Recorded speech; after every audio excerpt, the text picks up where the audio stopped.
My name is Amelia. I wasn't raised in a wealthy household, but I somehow managed to land a job and even get married.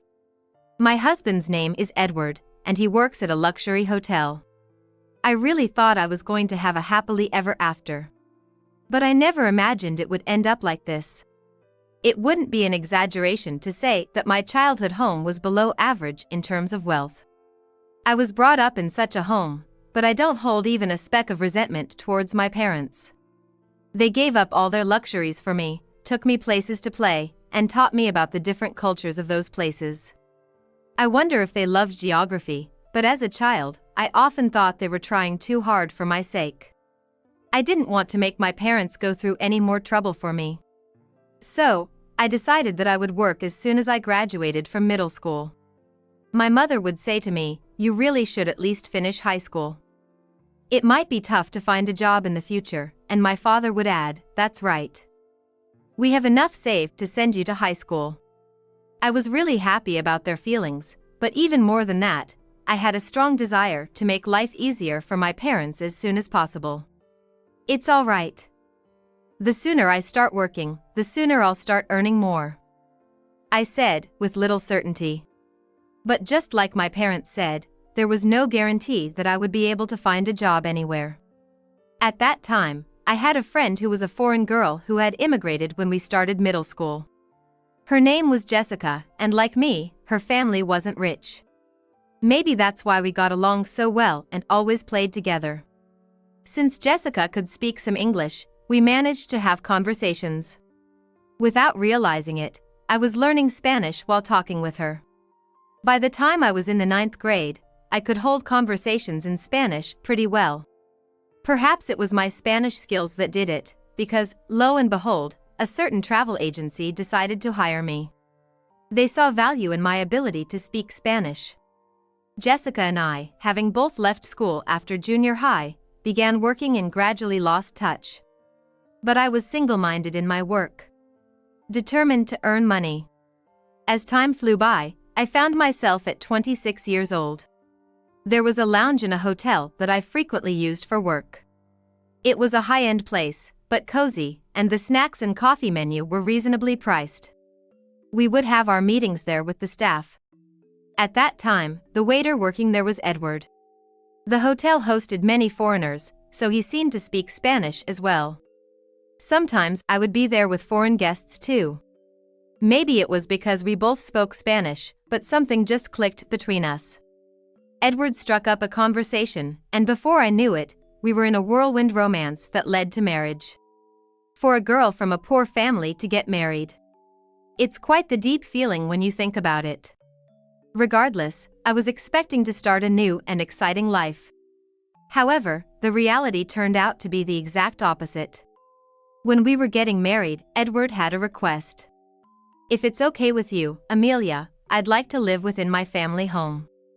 The reason was that Edward had lost his father a few years back, and he was worried about his mother living alone. His mother's energy levels were dipping, and it seemed like a good idea to have someone watch over her soon. Plus, at the time, I was a remote worker who could do my job from home. I guess that's why Edward thought it'd be convenient, since I was always home to keep an eye on his mother and manage the household chores. On the flip side, Edward often had long hours at work and wasn't home much.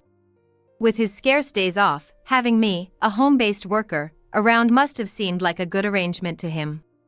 But I couldn't immediately agree to it. That's because, when I first went to Edward's family home to introduce myself before marrying Edward, his mother had gone silent after asking about my education. "Amelia, which university did you graduate from?" When I honestly replied, "Well, I didn't go to college. I only finished middle school." My mother-in-law just looked at me in silence for a while. It was clear from her expression that she looked down on me. "Oh, only middle school? Well, she said, eyeing me with disdain. Given this history, I figured living with her wouldn't go very smoothly. So, I mentioned it to Edward casually. "Edward, don't you think your mom doesn't exactly see me in the best light?" When I asked, he chuckled a bit and said, "Nah, that's not true.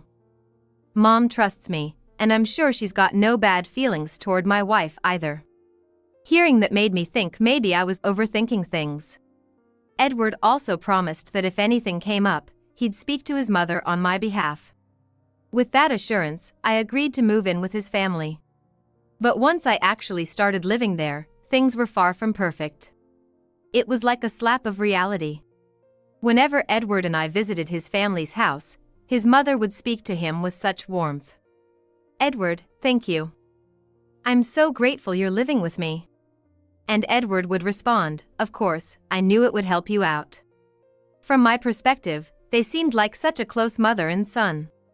But towards me, my mother-in-law's attitude was completely different, cold even. "Well, Amelia, just make sure you don't hold Edward back," she'd say emotionlessly, as if she was instructing a servant. It was clear she still looked down on me. I can't help but think that. But at that moment, Edward stood up for me. "Don't worry, Amelia is doing a great job working, too." But when I mentioned this, my mother-in-law momentarily turned stern, a detail I did not miss. I figured I should just speak to Edward if things ever got troublesome and decided to handle it my way. Thinking things would work out since we were living together. We were family, after all, and I didn't want any weird vibes between us. That's the spirit with which we started our cohabitation. But reality, as it often does, didn't quite bend in a favorable direction. Once, as I was working on my computer as usual, my mother-in-law barged into my room and said rather angrily, "Hey Amelia, when are you gonna clean my room? It needs to be done by 10 a.m. every day." I was taken aback since I had never heard of such a rule. Sure, I agreed to do household chores, but we never discussed to what extent. If she had just kindly told me from the beginning, that would have been fine. After all, I have my own job and can't be available all the time. However, arguing wouldn't be mature, so I quickly wrapped up my work, apologized, and started cleaning her room. Meanwhile, my mother-in-law was just lounging in the living room, watching TV, and munching on snacks. Edward had expressed concerns about her mother's health, but she seemed well enough to clean her own room. I had imagined she might struggle with walking, but she was more sprightly than I thought. And once the cleaning was done, she was already commanding, "Now, get started on dinner, and I like it bland.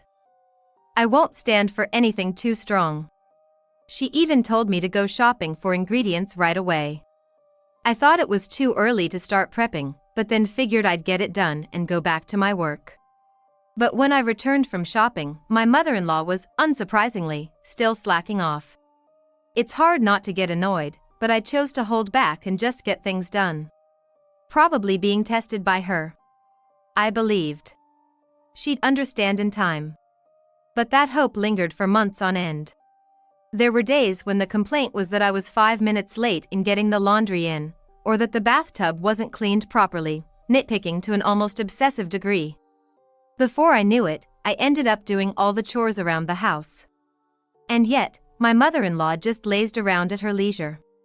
Honestly, if she has the energy to nitpick, she could very well do some chores herself. I started to worry that if this kept up, it'd start affecting my job, too. That was the last thing I needed, so I decided to wait until the evening to talk to Edward about it. Once my mother-in-law had gone to bed, I told him everything. "Hey, I think your mom just doesn't like me. I'm getting so tired of being constantly criticized." But Edward just chuckled and said, "Come on, that can't be true. Mom's a kind person. There won't be any issues as long as Amelia doesn't do anything strange. Please, try to get along with her." He just wouldn't believe me. Maybe it's because she's always doting on him and never complains to me. In fact, when Edward's around, my mother-in-law'd say, "Amelia, why don't you take a break and have some tea?" But even knowing that, there's a limit to my patience with this kind of life. I'm chased by household chores all day and end up having to work on my job at night. To be honest, my trust in Edward is starting to fade. If nothing changes, I might just collapse from all this stress. And then, in the midst of all this, my mother-in-law dropped a bombshell. "Amelia, I'll be away for about a week, in about 3 months from now, so make sure you keep the house in order, okay?" She sprang this on me out of nowhere, and when I asked, "What's going on?" she said, "Edward suggested we go on an overseas vacation." That's my boy, always knowing how much I love traveling abroad. I'm looking forward to it. I was stunned. Because Edward hadn't mentioned a word of this to me. And to top it off, it sounded like I was being left out, expected to stay behind and house sit. I needed to talk to Edward about this right away, so I brought it up that night. But his response was, "Oh, Mom already told you? But you're coming too, right?" It turned out we had our wires crossed. It seems my mother-in-law had lied to me. Even if Edward wants me to go, there's no way I can enjoy a trip with her. In frustration, I told him, "I don't want to go. I can't possibly have a good time with your mother." And then Edward completely lost it and lashed out, "Amelia, what the heck are you saying? How long are you gonna keep up this childish nonsense? I won't allow you to speak ill of Mom like that. You better reflect on this. It's a vacation abroad for crying out loud, and I want to enjoy it too," he retorted. I was just shocked. I can't believe he won't trust me this far. With things like this, staying in this house has become nothing but agony for me. So, to prove to Edward that what I'm saying is true, I decided to take action the next day. Edward was off work, so the three of us were having breakfast together. That's when I challenged my mother-in-law. "You're trying to exclude me from the trip abroad, aren't you?" My mother-in-law replied with a defiant tone, "Oh, did I say that? Amelia, if you want to come, you should just come along, right?" But Edward interjected. "Hey, Amelia! Don't you get it yet? Apologize to Mom. Why are you being so defiant? You're not a child anymore." Even so, what I said was the truth. I have a stronger desire to clear everything up. I really want Edward to understand. But before I could argue back, my mother-in-law gave me the worst insult.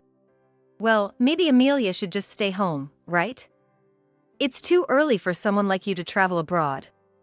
You won't appreciate the experience with your lack of education.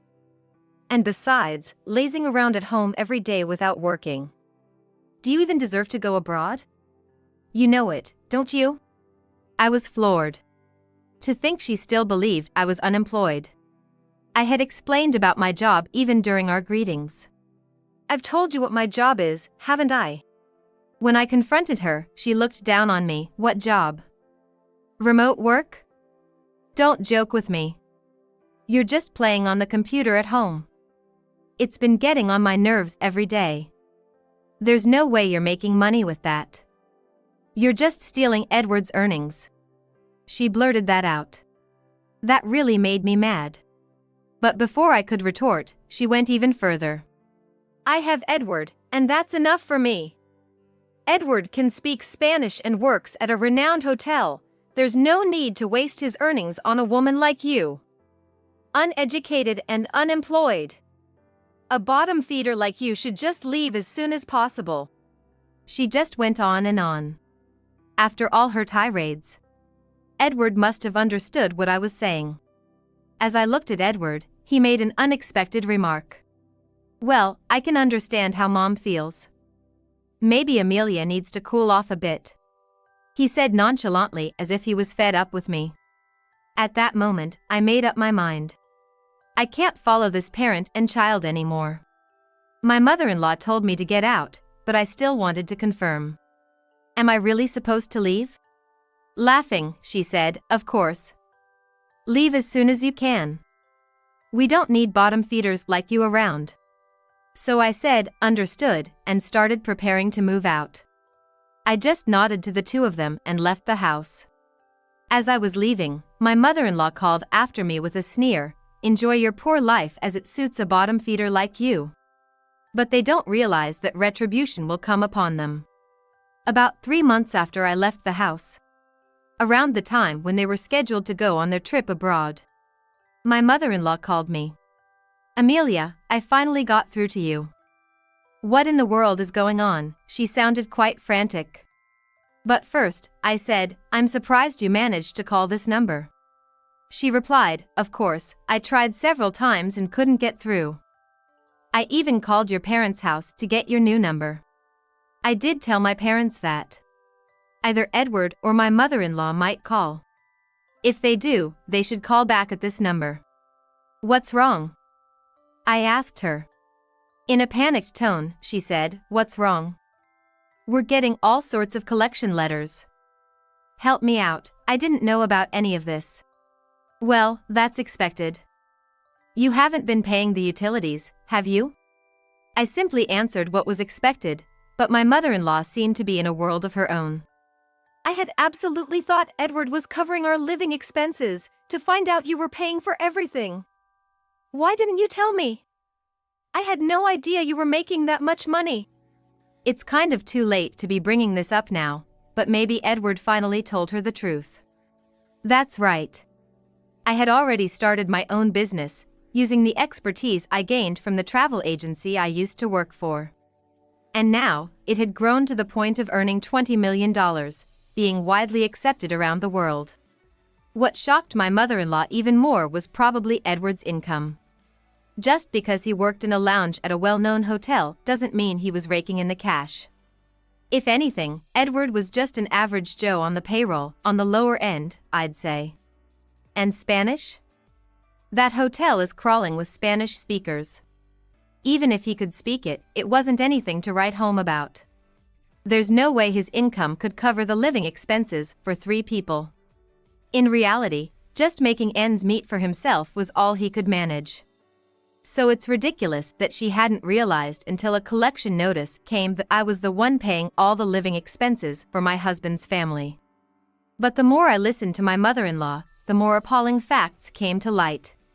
The reason why she insisted on me living with them wasn't to keep an eye on her. It was because she had been living off my father-in-law's wealth.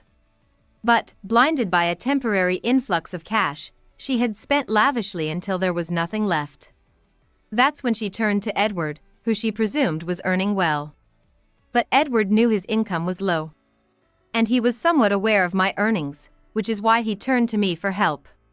Hearing this just reconfirmed what a hopeless pair they were. But their irresponsibility doesn't end there. "By the way, are you managing to make the card payments?" I asked that. Suddenly raising her voice, my mother-in-law exclaimed, "Exactly. Both Edward and I have bills piling up. Since I moved in with them, I've started to receive more and more credit card statements addressed to both of them. The amounts due each month kept climbing, and before I knew it, they amounted to quite a sum. The level of their luxury spending was beyond me. I have no idea what they were doing without paying the living expenses, but for sure, Edward's bills had surpassed his salary.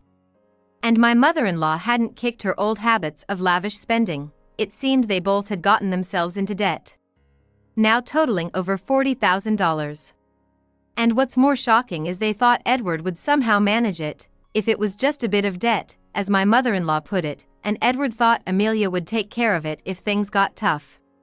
The level of dependency in grown adults was appalling. Beyond exasperation, I was starting to feel the danger. So, when my mother-in-law brazenly said, "So, Amelia, you can sort this out for us, right?" I was astonished she could be so audacious. I made it clear to her. "After all that's been said and done, you're asking for help now? There's no way I'm helping." That's when Edward suddenly took the phone. "Hey Amelia. You're my wife, you have a duty to help us out. Do something, we can't pay this off." I couldn't fathom their nerve. But I did offer him a glimmer of mercy. "So, you want to come over? I might consider it if you do." He was immediately enthusiastic. "Oh yeah? You'll let us stay, and you'll sort out the money? Then let's do that. Where's your place? I'll head there right now." He was so eager, I had to be honest. "Well, if you can make it." "I'm in Hawaii right now. I have a vacation home here," I said. Both Edward and my mother-in-law couldn't hide their shock. "What do you mean, Hawaii? We can't afford to go there right now." Edward panicked. I calmly replied, "Huh? Weren't you gonna travel abroad? Just swing by Hawaii. Your mother would love it. And you did ask my family for my phone number, right?" Didn't you realize it was an international number? I added, oh, and don't forget the cost of this call. It adds up if you're on for a long time. And to drive the point home, I said, if we get divorced, I might think about helping with the money. To that, Edward was quick to reply, all right. I got it. Let's just get divorced first then. Seems he had realized his debts were not something he could exchange for anything. So, I told him I'd deliver the divorce papers once I got back to California and ended the call. Was it about a week later? I had returned to California, made sure to have the divorce papers properly written up, and the divorce went through without a hitch. Edward looked quite gaunt, so I guess he's been living pretty lean these last few days. But he mentioned something at that time. Turns out, he had been counting on my money for the overseas trip as well. Hearing that didn't even surprise me anymore.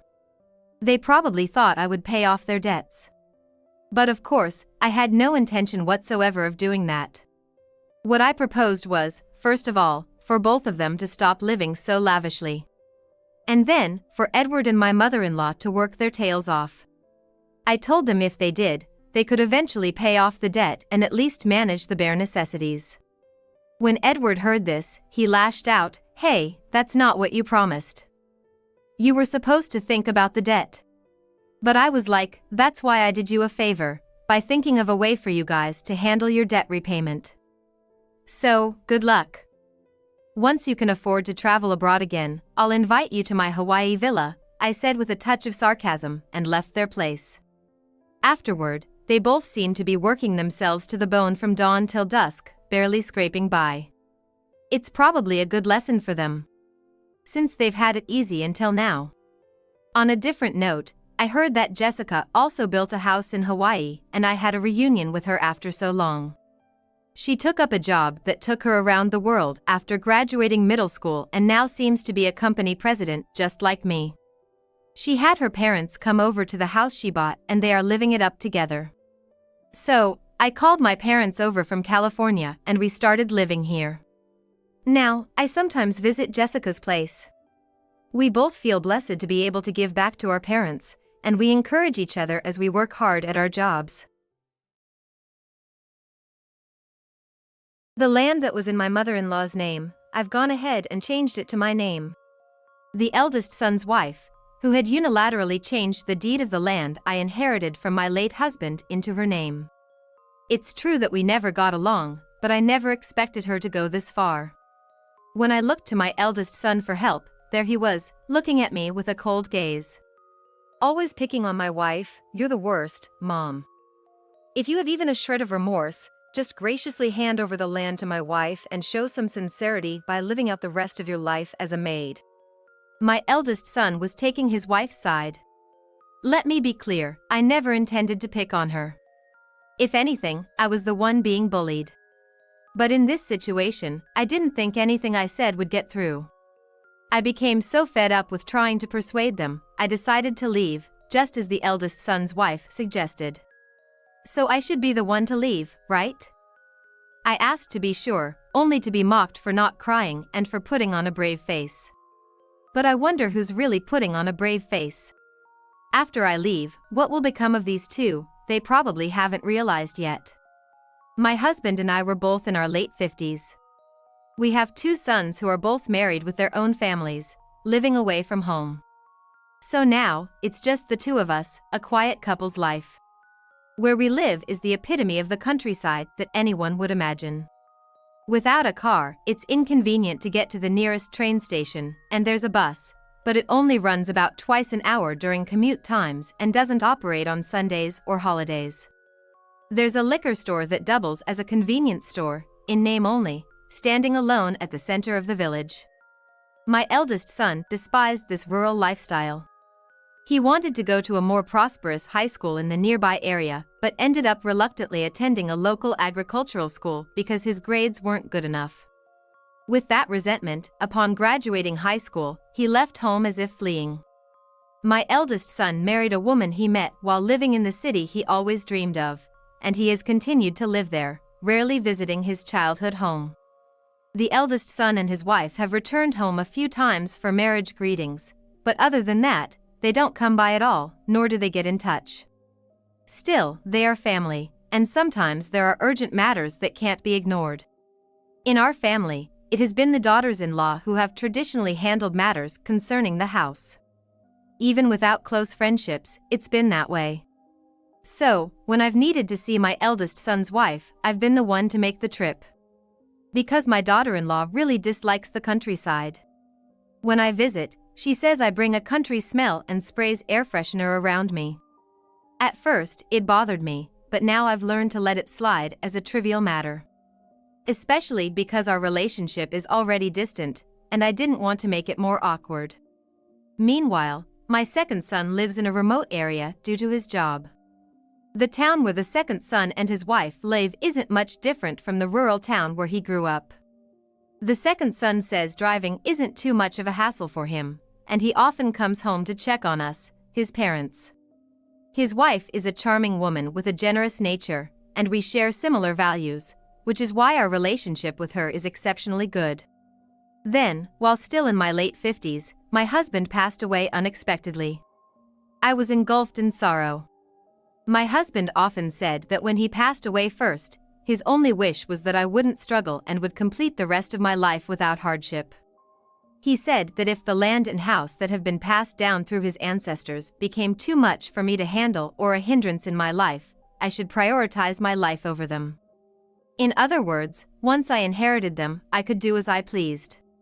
My husband did talk to our eldest son about inheriting the land and house, a family tradition.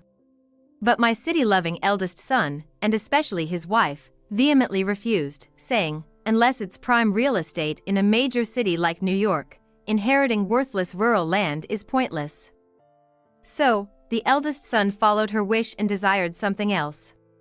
The second son also preferred something other than the land and house, so he inherited other assets. I learned later that the second son thought it best for me to inherit the place filled with our memories. The second son and his wife considered moving back and living with me, but they decided against it because it would be too much of a burden on his commute. Still, they've told me warmly not to overdo it on my own, and that if it ever became unavoidable, they would be open to living together at home. I have no intention of sacrificing my sons' lives to be tied down to the land and house.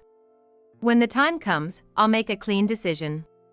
Thus, I took the land and house, and the sons split the remaining assets evenly.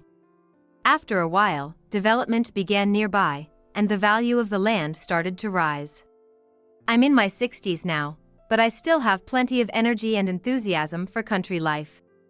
As the development proceeds, the opinions and feelings about it vary among the people. For me, if a supermarket is built close by, I won't need to drive, and it could help avoid family disputes over issues like giving up driving licenses in old age. Most importantly, if it reduces the worries of my caring second son and his wife, then the development isn't all bad. I'm honestly excited about possibly having a more convenient life. However, I never imagined that my peace would be disrupted by the unexpected actions of my eldest son's wife. As the development progressed and rumors spread about an increase in bus services to the nearest station and the construction of high-rise apartments nearby, my estranged eldest son reached out. He said something along the lines of, "My attempt to make it big in the city has failed, and I've ended up quitting my job. Trying to earn a living in the city was a fleeting dream." I urged him to get to the point. Then he expressed a desire to return and live at home. When I asked him, "So, you want to live together?" he seemed to affirm, but with hesitant phrasing. About a month ago, at my husband's third-year memorial, a family gathering took place. At that time, my eldest son still complained about the countryside odor, so what had changed his mind? In the middle of our conversation, his wife abruptly interjected. "You really live in a lovely place. If it's getting all modern with the land development, you should have said so. Some places have gotten a better view since the mountain trees were cut down. There have been rumors for quite a while that a large shopping mall might go in there." The eldest son's wife didn't care about the countryside property before, thinking it wasn't worth considering, but now that it's developing into a more livable area, she's singing a different tune. The land and house my husband left us are in a very good location. Besides the spot where our house stands, the mountain behind our home is also land I inherited from my husband. There's gonna be land purchases with the development, right? Are you gonna let go of the mountain behind the house? I see. The eldest son and his wife regret not caring for this countryside property before. They can't say they want to inherit the land now, so they're cozying up to me, probably wanting a cut of the money if I sell the mountain. Oh dear, how awful of me. The real issue isn't money, it's about my husband. I listened skeptically to the eldest son's wife's excuses, which seemed quite theatrical. It felt like I was being subjected to a poor speech. To put it simply, it seems true that the eldest son has lost his job and is now unemployed. Their savings are so low they're worried about next month's rent. When I asked about the inheritance split with the younger son, she'd rather not touch that if possible. It's only been since the 3rd anniversary of my husband's death, so she says she wants to be thoughtful about how to use the money he left, but if they're struggling that much, they should use it. I thought. I held back from saying that, as it would likely result in accusations of being cold-hearted. Struggling to pay for rent, gas, and electricity, the eldest son's wife makes a heartfelt appeal, her voice choked with tears. She's asking to move in with me. Live in the countryside? You, who hated the countryside and were adamant about living in the city. I suggested that the eldest son take over, asking if he's going to find a job in the countryside. Wouldn't you be better off re-employing in the city? I asked. It was hard to imagine the eldest son, who left for the city as if he was running away from home, accepting a rural life now. The eldest son says he's in a tight spot, soon even eating will become difficult, so he's asking for help. Until the very end, he doesn't clearly say whether he's looking to re-employ in the city or the countryside. So, I set conditions. Moving in is temporary, just until the eldest son finds a new job. I added that he needs to work, even if it's just part-time, while living with us. In this area, with the land development, there's an increase in short-term job postings. I figured he'd get hired if he wasn't too picky. I thought, if I take care of them for about 6 months, they'd save up a decent amount of money and be ready for a fresh start. Marriage is about helping each other out, after all. I assumed the eldest son's wife would also work outside, even if not every day, to help gather funds for their new start. But when we actually started living together, all my plans fell apart. The eldest son was indeed busy looking for work. He searched for jobs during the day and worked as a security guard at construction sites for a few hours in the evening. The eldest son's wife, who had been meek at first, changed her tune as soon as her husband started spending long hours away from home for job hunting and part-time work. Oh, this is such a drag. I can't stand it. Using a pickup for shopping is just too tacky for me. Shopping had become a once-a-week affair, and the convenience of a pickup truck was simply unmatched, unlike the fancy cars you'd see in the city. She was the one who had offered to do the shopping. But after going once, she complained that the pickup was too embarrassing and refused to go again. In front of her husband, she'd praise my cooking and express a desire to learn, but when he wasn't around, she'd do the exact opposite. She couldn't stand the country-style cooking, craving French cuisine instead. She'd complain about mom's home cooking being annoying and then skip her turn to cook. One day, my eldest son's wife said she was gonna cook dinner tonight, so trusting her word, I headed off to tend to the backwoods. Without regular checkups and asking folks to cut down trees, the woods can get wild in no time. It's especially important around the change of seasons and dealing with fallen leaves, and since my husband passed, I've been hiring some young folks from the community to help out. But I can't always leave it to others, so I sometimes go to check on things myself. After making my rounds in the mountains, I came home exhausted in the evening only to find no lights on in the house and the doors locked, leaving me unable to get in. I tried calling my eldest son's wife's cell, but couldn't get through, and was at my wit's end when my son came home. As I was explaining the situation, the eldest son's wife arrived, so I confronted her, asking where she'd been and why she'd locked up. "How could you?" she snapped. I did just like you told me, went shopping, and you forget what you asked for. She went on to tell my son that I insisted on having some fancy dish for dinner and said if she couldn't serve that dish tonight, she should leave the house. I never said any such thing and didn't even know I'd been left alone. But my son just took his wife's side without question. Just because we're living together reluctantly doesn't mean you should pick on my wife. She's not used to country living. You can't expect her to find ingredients for some fancy dishes out here in the boonies. He accused me of deliberately making her go out as a form of harassment, even though he knew better. My son and I have always had our differences and have had our fair share of arguments in the past, but this was the first time I was berated so unfairly and one-sidedly. I was looking at my son, and yet he felt like a stranger, which was heartbreaking. I don't demand he take my side.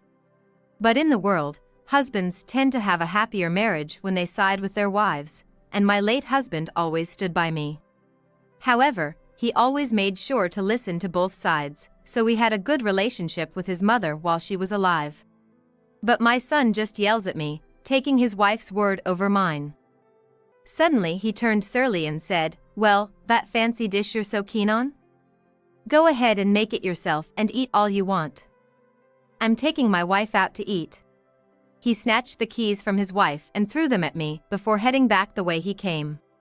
When I entered the house, I saw that my son's wife hadn't done a stitch of housework. It was just as I left it in the morning. I was so upset, I couldn't stop crying. But there was so much to do, it almost seemed a waste to wipe away the tears, so I just got on with the chores while crying. Later, the owner of the only diner around here, where we used to go as a family when the kids were little, came by to see if I was all right. My husband and the diner owner were childhood friends. And I knew my son was aware of his dad's fondness for the place. It turns out my son and his wife had been bad-mouthing me there. The owner said my son's wife was the one filling his head with all this stuff about me. I didn't go into details, just thanked the owner for letting me know. He said to call if I ever needed anything and didn't pry further. Though he looked sad, saying, "Guess people change when they move to the city, huh?" After all this, I decided not to expect anything from my son's wife anymore. If my efforts to get along don't get through, then it's just a waste of time. Better to spend that time and energy getting the chores done myself. I'd be no different from my son's wife if I thought about getting back at her for what she did. As usual, no matter what my son's wife did, I prepared meals for 3 and did the laundry for 3. Whether she thought it was her due or was pleased to have manipulated things in her favor, she continued to act like a guest in the house. Then one day, she came out with something that floored me. "This property and house that's in your name, I'm in the process of transferring it to my name." She claimed that she already had all the paperwork ready, flashing the documents at me. But since she didn't show them clearly, it only increased my suspicion about her story. Given my familiarity with such papers from when my husband transferred the property to me, they looked like obvious fakes. When I asked her if they were real, she retorted, "Of course, they are. From now on, I'm taking over as the head of this household. If you don't want to be kicked out, then show some remorse and apologize for the way you've treated your daughter-in-law as punishment. How about this? Continue to live here as my personal maid. If that doesn't suit you, you're welcome to leave." Her bold attitude suggested she believed the documents she held were legitimate. I confronted my eldest son, demanding an explanation. "Shouldn't you be the one leaving if you can't keep your promise to live together?" I tried to argue with common sense, but my eldest son retorted that I was the one who broke our promise first. "It's a shame to be raised by the worst kind of mother who bullies her daughter-in-law. If you feel bad about it, then as a mother, you should just retire and leave everything to your son. Just because we've clashed, doesn't mean you should take it out on my wife out of spite. That's the lowest thing a person can do. Aren't you ashamed, a grown woman acting like this?" My daughter-in-law managed to convince my son that I was harsh on her because I hated him. Using what she had heard about our differences in values and our incompatible temperaments, my daughter-in-law took advantage of the situation. Given that my relationship with my eldest son was already strained, it was easy for her to make things worse. realizing that nothing I said to my son now would be believed. I felt that trying to persuade him was a waste of energy. Suddenly, my husband's words crossed my mind. "Fine. I'll consider everything you've said. But I need a week's grace period because I have preparations of my own," I consented. My daughter-in-law was reluctant, but my eldest son agreed. It took exactly 1 week to sort out what belongings to take and to find a new place to move to, among other necessary arrangements. After the agreed week, I left the house. As I was leaving, my daughter-in-law taunted me with a triumphant look, telling me to get out. I didn't respond to her insults and left the house in silence, giving myself a mental fist pump. This was the beginning of my comeback. 1 month later, just as I expected, I received a frantic call from my daughter-in-law. She was in a frenzy because when she tried to cash in by selling the land immediately, she was told it was already in the process of being subdivided and couldn't be sold. "What have you done?" she screamed in a shrill voice that was unbearable, spewing insults like a machine gun. In the midst of local land development, there had been an offer to buy the forested hill behind our house along with the land as a package. The condition was that it had to be sold as a set. It was a welcome offer as managing the hill on my own was challenging. Yet, I still had a desire to live in the house I had shared with my husband a bit longer, so I put the offer on hold. During this time, the issue of our home's deterioration came up. A relative in construction had mentioned concerns about our ancestral home's aging condition when they visited for my husband's memorial service. The house felt too large for just me alone, a sharp contrast to when it felt just right for 3 generations. I couldn't deny a sense of loneliness being left behind in it. Even if I rebuilt the house, my sons probably wouldn't live there anyway. I began to think it might be best to sell it after my husband's 7th death anniversary. The company interested in buying the forest and land told me such developments take years, so there was no rush. However, the start of cohabitation with my eldest son and his wife gradually shifted my plans. Determined not to wait until my husband's 7th memorial, I decided to let go of the house. The company even offered to cover the cost of demolishing the house and clearing the land, which was a relief to me. I couldn't bear the thought of my eldest son's wife, who believed she had a genuine contract, doing as she pleased with the land my husband had left. I refused to give in to her, nor to my eldest son, who followed his wife's words without any doubt. I informed my younger son of everything that had happened and shared my decision. He said he was sad to see the family home go, but reminded me that memories are held in the heart, not in things. Moreover, my younger son and his wife had offered me to live with them. I know there's some anxiety about leaving the familiar place, but this area is pretty rural, too, so I think they'll come to like it. I'm currently living with my second son and his wife, and I'm really happy with their kindness. I just let the first son's wife screaming go in one ear and out the other, and end the call myself at just the right moment, switching to block the incoming calls. Later, my eldest son, having asked around the relatives about where I was, came to the second son's house. He came crying to me for help. Thinking it was too late, I was about to send him back, but then he started telling me how it was all his wife's doing after she kicked me out. It all started when a friend of the first son's wife introduced her to a paralegal. She trusted her friend, so of course, she also believed the paralegal without doubt. She was told she could change the land and house from my name to hers by just giving a thank you fee. Moreover, she was told the fee could be less than half the market rate. Later, when a big sum of money would come in, she thought they could just cover any shortfall from my husband's estate. On the promised day, the friend and the paralegal prepared the transfer documents and handed them over to the first son's wife. She, without any suspicion, believed them to be genuine and handed over the thank you fee. Once the preparations were done, the first son's wife eagerly explained everything to the eldest son when he came back from his part-time job. Exhausted, the eldest son didn't think deeply and trusted his wife's words as the truth.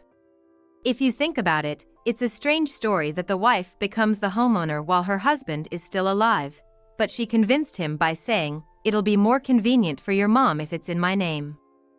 As a fellow housewife, we can have a heart-to-heart and work things out." He foolishly agreed after being told such a plausible story. While the eldest son was out looking for a job and doing part-time work, the first son's wife methodically planned to kick me out, and by brainwashing the eldest son behind my back, she successfully managed to get me out. However, when she triumphantly went to sell the house and land, she was told it was impossible because the land was still being divided and got desperate. She tried to contact the friend and the paralegal, but couldn't reach them. Eventually, their phone got disconnected, and when she contacted the friend's parents' house, she was told they had disowned the criminal and didn't know where she was. That's when she finally learned that her friend had been a repeat fraudster and was a convicted criminal. The first son's wife later found out that many of her former classmates had been victims of this friend. The friend had been introducing former classmates as fake lawyers, accountants, and paralegals, and swindling them out of their service fees. The first son's wife had mentioned the land to her friend, which led to the introduction of the so-called paralegal. Among the victims, some had filed police reports, while others had given up, considering it a costly lesson. Those people could say that because they still had a home, even though they lost money. The eldest son and his wife, having lost money, their home, and the inheritance, had to focus on sorting out the situation before even considering filing a complaint. When I suggested that they should be able to rent an apartment since most of the inheritance should still be there, the eldest son said that the ATM card for the account where the inheritance was deposited had been swapped out with a different card. By the time they realized, all the money had been withdrawn. He came begging, genuinely broke, pleading for help. He explained that the first son's wife had been told that additional charges had arisen because the document preparation had been quite a hassle, and she went to withdraw money with her friend. That's probably when the PIN was stolen. I've heard that if you hire a pro to swap cards, you won't even notice it. Driven by immediate greed and lacking attention, the first son's wife had become an easy target after blabbering about the inheritance to her friend. I heard that a little while back, warnings had been circulating from the alma mater of my eldest son's wife. They'd been alerting that a graduate had been repeatedly defrauding classmates and juniors, so be careful with contacts and offers from people you don't usually keep in touch with. But the first son's wife, thinking only idiots fall for scams, ignored the alerts. I turned away from my eldest son and his wife, believing they got what they deserved for being driven by greed. Though the inheritance was gone, I was sure the eldest had some money saved from his part-time job. But that measly part-time pay? Gone with the wind on drink tabs, for sure. Led astray by drinking buddies, his savings from part-time work dwindled to nothing. It's your own fault for not planning ahead. I rebuffed him once more. Just as I was getting troubled by his persistence, my daughter-in-law from my second son came home. Her return, GI slung over her shoulder, radiated such a force that my eldest felt a threat and skedaddled. The second son's wife had recently taken up self-defense as a hobby. When the homeward-bound daughter-in-law from martial arts classes ran into the lingering eldest, he got scared and beat it. Saved by the bell. I thanked my daughter-in-law from my second son for the timely rescue. The eldest son and his wife, having been living as live-in workers at a diner run by a childhood friend of my husband, got booted for continuously griping about the low pay compared to the big city. Do they even know what gratitude is? After that, no one would lend a hand to my eldest son and his wife. They somehow survived until one day, a new house was built on the land where we used to live. Seeing this, my eldest son's wife snapped and broke in. "This is my land and house. It was supposed to be mine." Spouting such nonsense and squatting there led to the police being called and her arrest on the spot. I was contacted by the police as a potential guarantor, but I refused. Then she started her silence, saying she wouldn't talk unless her mother came. The police asked me to help persuade her, but I refused as well. "Your son is asking for help," they relayed, but I felt no obligation to assist, suggesting they might as well lock him up. When the eldest son's wife was arrested, she claimed she had been tricked by a fraud. Apparently, there were a number of similar complaints filed, which made her story seem credible, but that doesn't mean her crimes were erased. she got squeezed for all she was worth, and I heard that the friend and the fake paralegal who committed the fraud are still at large. Even if they are caught, my son was told that the stolen money won't be returned. It seems that he has finally seen the light after the inheritance was not only used without permission but also stolen. The couple divorced, each starting a new path, but my eldest son seems to struggle finding stable work. His ex-wife, having had enough of the countryside, vanished one day after working at a seedy bar back in the city, leaving behind significant debts. I've officially moved in with my second son and his wife. The living arrangement started as a trial due to the ordeal with the eldest son's family. I didn't want to burden my daughter-in-law. But living together turned out great. We say what we want without tension and click well since she's not overbearing. Most importantly, we share the same taste and exchange recipes, making every day enjoyable. The considerate environment we've built doesn't strain us with needless courtesies. Neighbors even mistake my daughter-in-law and me for mother and daughter. That's how well we get along. As my husband would have wished, I'm savoring life with my second son and his family. Looking forward to sharing these stories. I prayed at my husband's grave. Looks like a limited edition accessory. Why does my younger sister-in-law have something like this? More importantly, respect your own sister over some other woman, you stupid brother. On the day of the wedding, during the spare time before the ceremony, I tried to calm my nerves by watching my cat through a pet camera. However, what the pet camera showed was not my beloved cat, but my dolled-up sister-in-law who was attending our wedding. Unaware of the pet camera in the room, she was freely rummaging through my personal belongings. When I showed this to my husband, he blew up like a hot water heater and charged into the room where his relatives were waiting. Broadcasting the live footage to the entire family, my sister-in-law was caught humming a tune while voicing her grievances about my husband and trying on my personal items.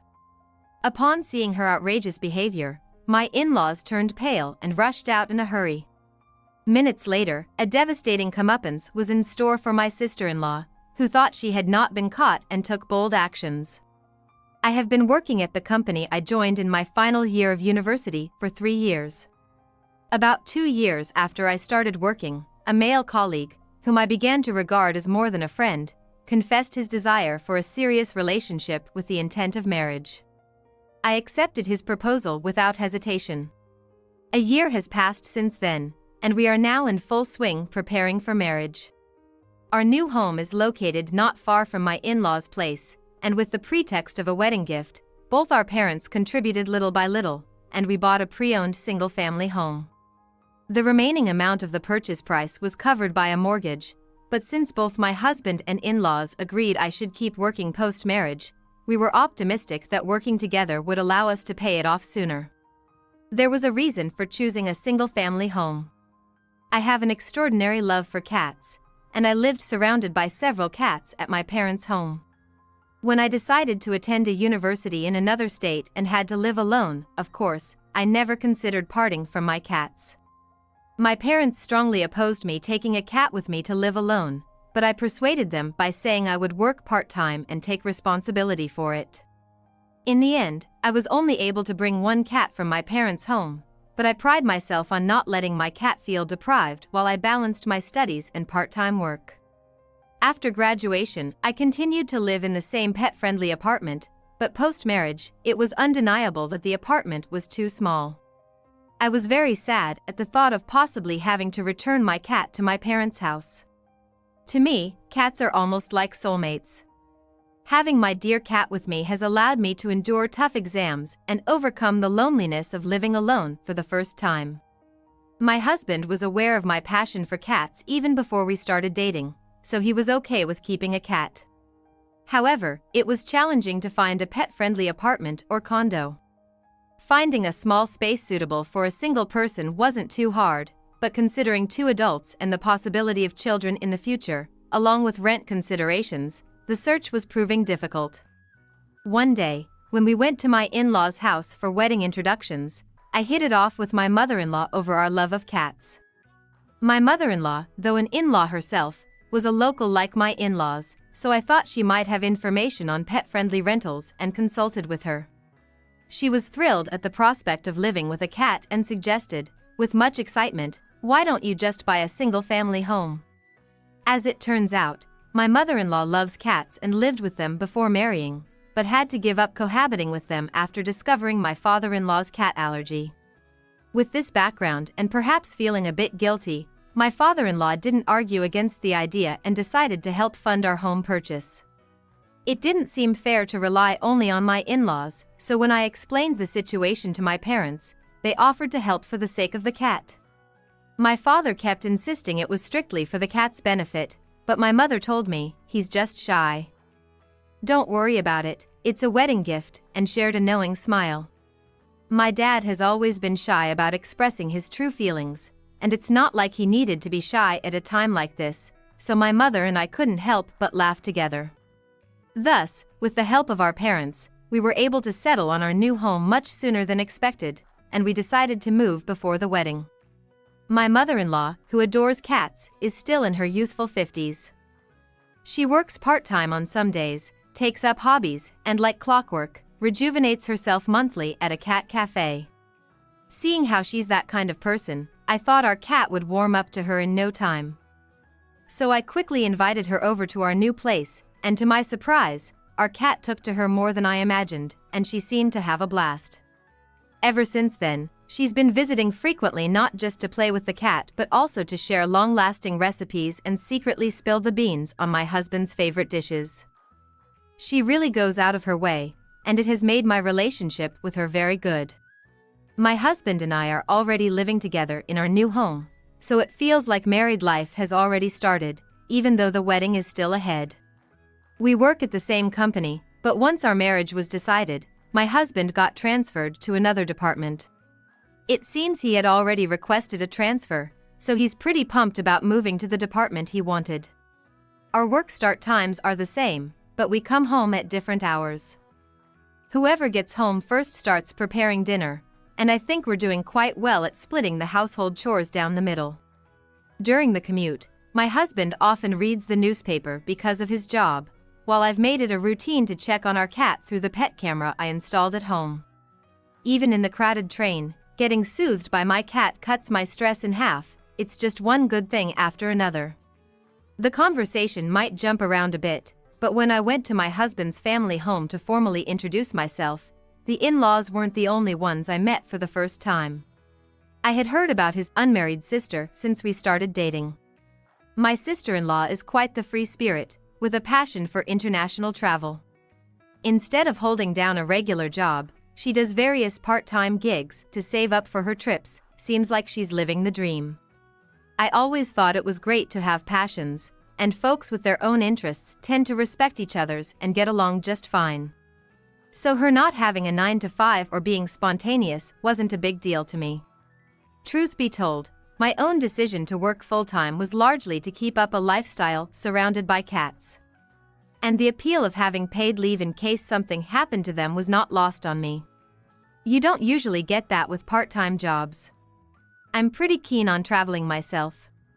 Back when I lived at home, I went on a few international family trips. Learning about unknown worlds is always a plus, and I figured I'd get along with my sister-in-law just fine. My husband, however, gave me an earful about how naive my thinking was. He vented about all the troubles he's had because of her. Like how his money would magically shrink, or how she'd dip into the savings he'd built up from his own part-time work. Thinking his piggy bank was too vulnerable, he had his folks set him up with his own bank account. But even then, it seemed she'd somehow withdraw from it without his consent. Back in the day, he used easy-to-remember pins, which pretty much gave her free rein. He said it felt just like being robbed. He was pretty steamed up, maybe reliving those emotions, because she also had a habit of using and breaking his stuff without asking. They seemed to be on pretty bad terms. There didn't seem to be any lies in my husband's side of the story, and it didn't sound exaggerated, but I didn't want to take sides and sour my relationship with my sister-in-law before it even started. While I nodded along with my husband, inside, I was reminding myself to stay neutral. But, boy, the sister-in-law I met was nothing like the picture my husband painted. She was something else entirely. After the introductions and self-introductions were done, and we began to dig deeper over dinner with the in-laws, she started talking about her hobbies and was super easy to talk to. Despite the friction with my husband, I felt as a fellow woman, we could make it work. She's in her early 30s but seems to see the world through rose-colored glasses, probably due to her carefree lifestyle. Then again, some people don't show their true selves and put on a facade. Was she on guard around me? Or was she playing up the unreliable angle out of consideration? That's what I was thinking.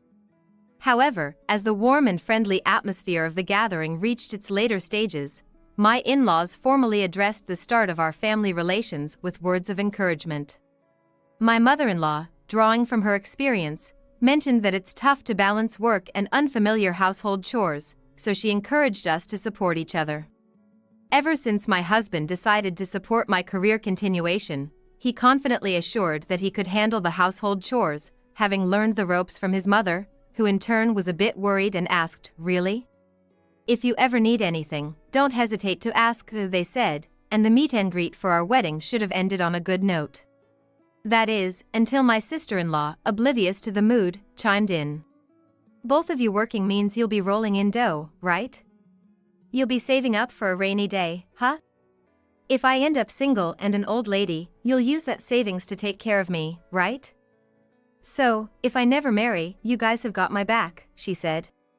The idea was that we should manage on my husband's salary alone, and save my entire paycheck so that if my sister-in-law never married and became elderly, we would use that money to support her. I was stunned. It took me a moment to comprehend what she had said, and I was at a loss for words. But my husband instantly got it. "Are you kidding me? Why should we care about your retirement when you've chosen to live your life without planning for it?" he snapped back. He made it clear that her disrespectful comment was none of our business and firmly put her in her place. The in-laws, too, were too flustered to laugh off such a remark and sent her out of the room, apologizing to us for her rudeness. After this incident, I consciously avoided any interaction with my sister-in-law. I believe everyone is free to choose their own path in life. But who would ask someone they've only met for a few hours to take care of them in their old age? Considering what my husband told me about his sister using his money and wages from his part-time jobs at will, I now felt she was targeting my income. She seemed all too eager to come to us with her hands out, and I couldn't bring myself to like her. She easily trampled over my intention to bridge the gap and get along well. Even if she said it was just a joke to lighten the mood, the atmosphere had already been pleasant, and such a tasteless joke isn't funny. She was just an immature child who couldn't read the room. Even after her outrageous outburst, I arranged to visit my in-laws' home when I knew my sister-in-law would be out working part-time. Thus, from the time of our initial meeting until the day of our wedding, I never saw her face again. Until the very end, my husband refused to let his sister attend the wedding. I understood his feelings, as I too didn't want any strange outbursts or behavior at our wedding. However, worried about what she might do if she wasn't invited, I convinced my husband that it would be better to have her there under someone's watchful eye. He reluctantly agreed to my suggestion. Frankly, I was also nervous about what she might do in front of my parents, relatives, and friends. The in-laws said they'd keep a close eye on her, so I had to trust that. But my sister-in-law managed to mess everything up with her outrageous actions. It wasn't just about us anymore. She had created a situation that involved the in-laws and all the relatives. After my husband and I arrived at the venue and changed in our respective dressing rooms, he came to mine. He was in a light-colored vest and morning suit, while I wore a white wedding dress that showed off my shoulders and back. The dress and veil were too long for me to move around on my own. It would be selfish of me to ask him to stay because I felt lonely since he had greetings to make with his work colleagues. So I was really happy when he came to my dressing room. The time until the start of the wedding ceremony also served as a solid time filler for me. It's not so much killing time, it has become a part of my daily routine. That meant checking on our beloved cat through the pet camera and getting that warm, fuzzy feeling. When my husband came in, I was just about to look through the camera on my phone. He had become quite the cat lover since we started living with one. "Do you want to watch together?" I asked, and he told me to go ahead. Apparently, he wasn't used to the morning suits he was wearing, and it seemed like that was the least of his concerns. Taking advantage of my husband's kindness, I peeked into the pet camera, but what was displayed was not my beloved cat, but my sister-in-law. We had received a message from my mother-in-law while we were moving to the venue. The gist of it was that she was going to bring my sister-in-law to the venue now. We had agreed to keep each other posted so my sister-in-law wouldn't cause trouble for other guests. My mother-in-law had assured us that since they were driving, there'd be no unsupervised actions, so we were at ease, but what was this all about? I called out to my husband loudly. At that moment, still unaware of the gravity of the situation, my husband naively remarked that I didn't need to shout to be heard. But he was speechless after seeing the live feed from the pet camera. Uncharacteristically, he let out a few expletives. It was clear his anger was too intense to contain. Then he spun on his heel and stormed out of the dressing room. I followed him in a hurry. Considering I was likely to trip in my heels, I kicked them off. Even if it looked undignified, I took off the meticulously set veil and boldly lifted the hem of my dress to run. My husband headed straight into the family's waiting room. To give the out-of-town family a comfortable place to rest, instead of the usual waiting room, a room spacious enough for a small banquet had been prepared. Thanks to its size, the room came with a large installed screen. When I caught up to my husband, the entire family was taken aback, not understanding his actions. He was saying something to his parents, but his anger was so intense that the subject of his sentences was missing. Noticing I had caught up, he asked to borrow my smartphone. With my phone, he projected the live feed from the pet camera onto the big screen and turned up the volume so everyone in the corner could hear. The screen showed my sister-in-law humming a tune while rummaging around the room. At first, my husband's relatives thought it was some kind of skit, watching her behavior with dismay. There were even some murmurs of exasperation about how she had always been one to do outrageous things. But the moment my sister-in-law began to rant about my husband to the tune of her humming, the atmosphere in the room turned icy. "He's shutting out his own sister. What's up with that guy? Having tea with my sister-in-law isn't such a big deal, right?" Of course, the tabs on my gainfully employed sister-in-law. She also said, "Remember when my brother gave his wife that fancy engagement ring? And sometimes he buys trendy jewelry." I bet that was all for me. Muttering to herself that I shouldn't need the accessories I used to wear when I was single, my sister-in-law meticulously rummaged through my dresser. She even said she'd cash in anything that didn't suit her or looked valuable. I had given my mother-in-law a spare key so she could play with the cat anytime. Knowing this, my sister-in-law, who had been banned from our house, took advantage of my mother-in-law's absence during the wedding to sneak in and look for valuables. Upon understanding the situation, my in-laws immediately stood up, their faces pale, and apologized to me. When we got to the venue, my sister-in-law excused herself to use the restroom. Regardless of whether my sister-in-law needed to be watched all the way to the restroom, anyone would think that if you bring someone to a venue, they would behave. My husband and I, along with my in-laws, never thought my sister-in-law would do something so drastic as to head to the venue. We assumed we'd be notified when she arrived. Who would have thought that on the very day of her own brother's wedding, she would sneak into our house to commit theft? My in-laws did apologize again, emphasizing that stopping my sister-in-law's actions was the priority, and with that, my father-in-law sprinted out of the waiting room. My mother-in-law followed him. The relatives on my husband's side seemed unable to grasp the situation. Maybe they were struggling to organize their feelings, terrified that a criminal might emerge from the family. Oblivious to the relatives' awareness, my sister-in-law, upon finding branded accessories in my dresser, tried them on, checking herself in the mirror with a satisfied smile and even checking their resale value on her phone. The relatives left in the waiting room began to grumble complaints about my sister-in-law's behavior and their growing distrust towards the in-laws who had raised her. They questioned the upbringing, suggesting that being a freeloader and single past 30 led to this behavior. Regarding this, I think it's questionable whether my husband should apologize. From the beginning, he doesn't care about the opinions of relatives, and it seems he is thinking about how to make his sister atone for her foolish actions. I could tell he was desperately trying to control his anger as he clenched his fist over and over. I felt anger and disbelief, but I was convinced that my sister-in-law and I were fundamentally different people. Talking to a person like that is just a waste of time. Even if they suffer a setback, they'll just sleep it off and completely forget about it by the next day. They don't learn from their mistakes nor have any intention of growing. They're nothing but the dregs of society, only capable of thinking about how to get through life the easy way. I swore that even if my husband or in-laws groveled and begged me for forgiveness, I would never let her in. But I doubt my husband would want that anyway. About 10 minutes after the in-laws had stormed out, the live video took a dramatic turn. As my sister-in-law was engrossed in her search, my father-in-law lunged into the room. Before she could turn around at the sound of the door swinging open, she was suddenly grabbed from behind, completely taken aback. "What are you doing here in my son and daughter-in-law's home, which you're banned from?" Her face was clearly shaken. Our new home wasn't equipped with security measures. It seemed like she had done her homework, knowing this.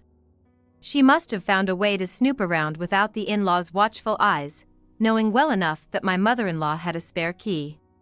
But it looked like she hadn't thought about what would happen if she got caught. She was stumbling over her words, trying to make excuses. I was asked by my sister-in-law. "Look, I even found the jewelry as proof, right?" Then, trailing behind, my mother-in-law entered the room. Holding a smartphone, she loudly exclaimed that she had to report the illegal entry to the police. "Why would I ask you, someone who's banned? And why are you wearing the jewelry that you claim she asked for?" My sister-in-law's weak excuses were met with solid arguments from my mother-in-law, and as my sister-in-law looked for a chance to escape, my father-in-law pinned her down with his full weight. She was complaining that she was in pain, that she would suffocate to death, but my father-in-law firmly told her that if she had the strength to shout, she wasn't going to die. Right then, the police arrived, having been notified. My sister-in-law was taken away as a trespasser, but she kept resisting, repeating, "Just because I entered a family member's home, that's trespassing? Are the police here idiots?" My mother-in-law informed her that all the evidence was there, and that the entire family had seen it happen in real time, revealing the existence of the pet camera. When my sister-in-law saw the bedroom camera, she seemed to admit her defeat and was quietly led away by the police. I breathed a sigh of relief at that sight. I hadn't thought the in-laws would hand her over to the police, but I was grateful that they imposed a proper sanction. Yet, the fact that the criminal act of a real sister was exposed made it complicated to feel simply happy about it. Even if they hated each other and didn't get along, they were still siblings, and I believed that he must have his own thoughts about it. The relatives' room on my husband's side was in uproar. To think that a criminal had emerged from the family, some were disappointed, while others openly expressed their anger as a disgrace to the family. Amidst this, the in-laws who had handed my sister-in-law over to the police returned. Naturally, the wedding could not proceed under these circumstances and was, of course, cancelled. There were people who had traveled long distances to celebrate with us, and others who had finally managed to clear their schedules to be there. Feelings of regret and a wish for understanding intermingled within me. My in-laws quickly sensed how I felt and repeatedly bowed their heads to us, apologizing for the turn of events. The mother-in-law blamed herself for not keeping a better eye on her daughter, apologizing to us repeatedly. She also stood silently, taking in the furious remarks from the entire family, for having brought such a disgrace upon them, and kept apologizing endlessly. Having heard that the groom's side was in chaos, my parents, worried, peeked into the room. Seeing the in-laws apologizing to the groom's family, they realized something was seriously wrong and asked me for an explanation. I could say that my sister-in-law had broken into our new home to steal, but I didn't know how much they would believe. Then, noticing my parents were there, my in-laws came over and, without any explanation, apologized to my parents. When the in-laws revealed what their daughter had done, my parents' expressions grew complicated. My husband knew his sister had issues, but he had no idea she was this foolish. Along with his parents, he apologized to mine. Despite him being a victim too. But neither my parents nor I could simply say don't worry about it, and a heavy, indescribable silence hung in the air. After gathering their thoughts, my parents said they'd leave future decisions up to us, but they did agree to cancel the wedding, and for the time being, that settled things. Later on, my sister-in-law got off with just a fine because it was her first offense and she hadn't actually stolen anything. If she had been caught after rifling through the new house, theft would have been added to her charges, and she wouldn't have gotten off with just a fine. My husband bitterly said she should have been arrested for theft and spent some time in jail. I was slightly in agreement, not wanting anything to do with her going forward. Though my sister-in-law got off with a fine, she now had a criminal record, and the in-laws severely scolded her for breaking into someone's house while they were away, even if she was family. My daughter would know right from wrong well past the age of 30. My father-in-law raged to the point I thought his veins might pop, and I heard he disowned her right then and there. She had to pay for all wedding-related expenses, including those incurred from the cancellation. My sister-in-law, who had blown through all her part-time job earnings, was forced to borrow from every lender out there to cover the costs. Of course, some lenders were reputable while others were shady, skirting the edges of the law, and now she faced a future of hard work and being hounded by debt collectors. Unable to accept this series of events, my sister-in-law took to social media to vent her frustrations and seek validation, but instead, she ignited a firestorm of criticism. Her photo, real name, and criminal record were spread all over the internet, and a search would bring up those details. She later deleted her posts, but someone had saved the logs, and her rants never really disappeared from the internet. Even when she created new social media accounts, she was quickly found out, ensuring that her criminal past would follow her. She was fired from her previous part-time job because having a criminal worked there could tarnish the establishment's reputation, and she was let go from other jobs after being outed by coworkers who knew of her infamy.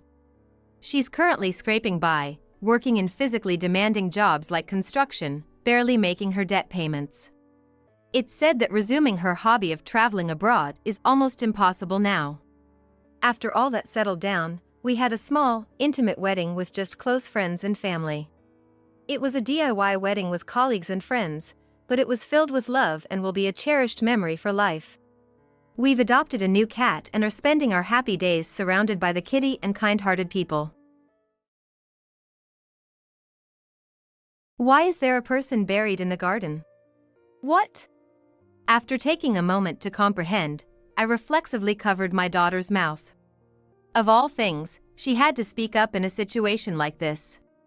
Today was a joyous day, celebrating the new house. If my daughter said something out of line and embarrassed Ruby, I had no idea what she might do to her. My brother's words echoed in my head, "Ruby has a temper." For a moment, I thought it was all over, but somehow, I managed to smooth things over.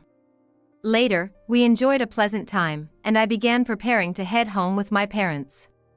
My daughter was crouched in front of the flower bed, talking to something. Curious, I slowed my pace and ran over to her side.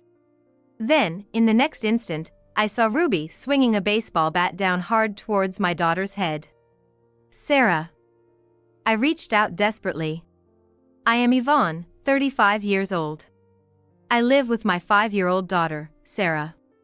My husband, who is the same age as me, is currently working away, and we only meet a few times a year.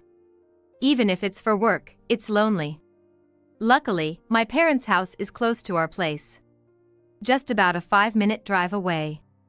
Because of this, my daughter and I often visit my parents. They adore Sarah and always welcome us. But there were a couple of issues when visiting my parents' house. First, there's this problem. "Yvonne, you're here again? Isn't that too often? There's no point in you being married off." "My bad." Those sharp words came from Ruby, my sister-in-law. Not only my parents, but also my older brother and his wife, who is my sister-in-law, were living in the family home. It was supposed to be a temporary arrangement. As my brother, Eugene, had bought a plot of land and was in the middle of building a new house. So until it was finished, they were staying at my parents' place. Even if your husband's away, don't you think you're leaning on your parents too much? Ruby, a year older than me, might not be a bad person, but she was assertive and a bit snide. That's why I've disliked her ever since she was dating my brother. Honestly, even now that they're married, I don't understand what my brother sees in her.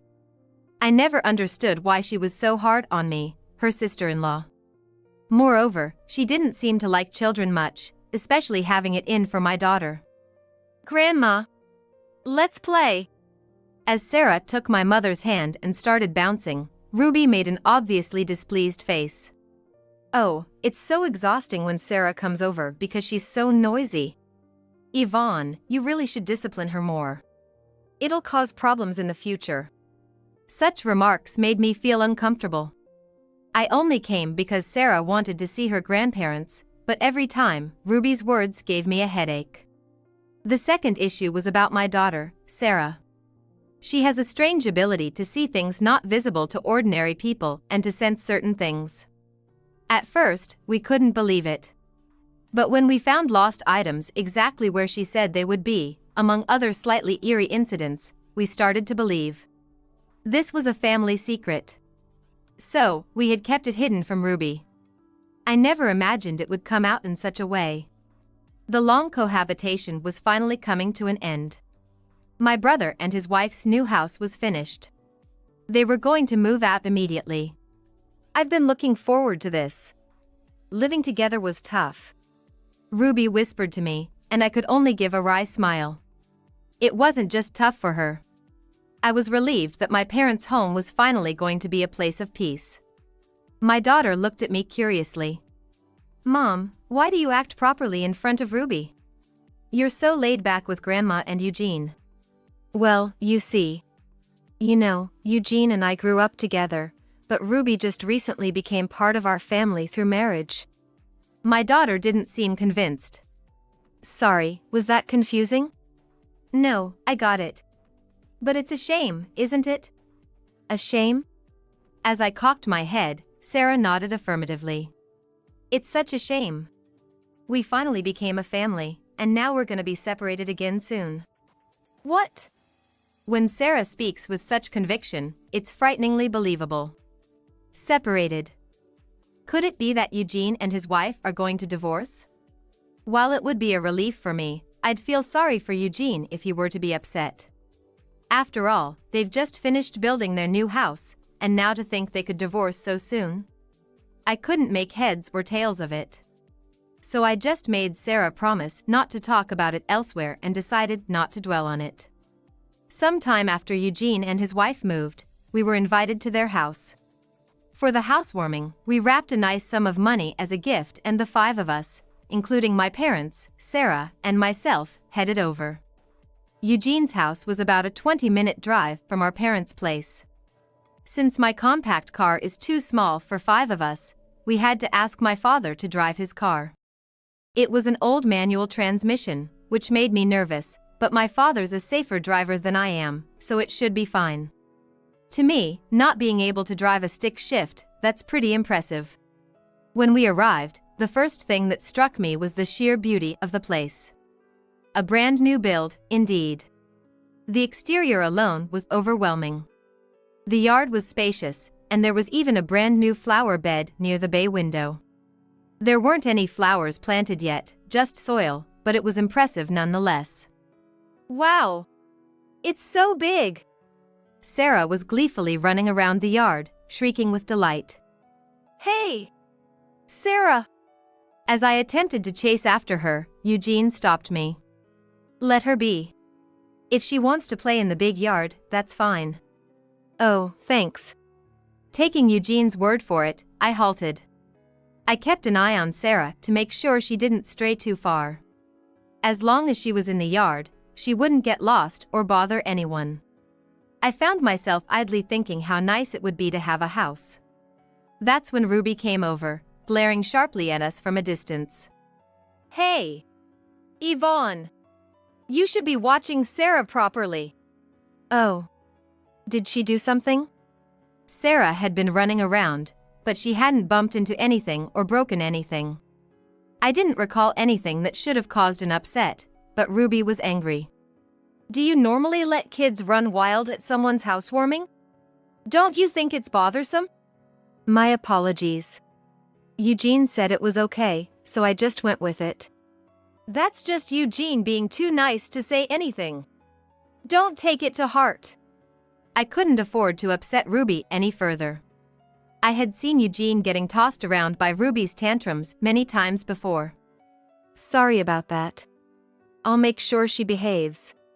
I went after Sarah, who had just darted past. Sarah!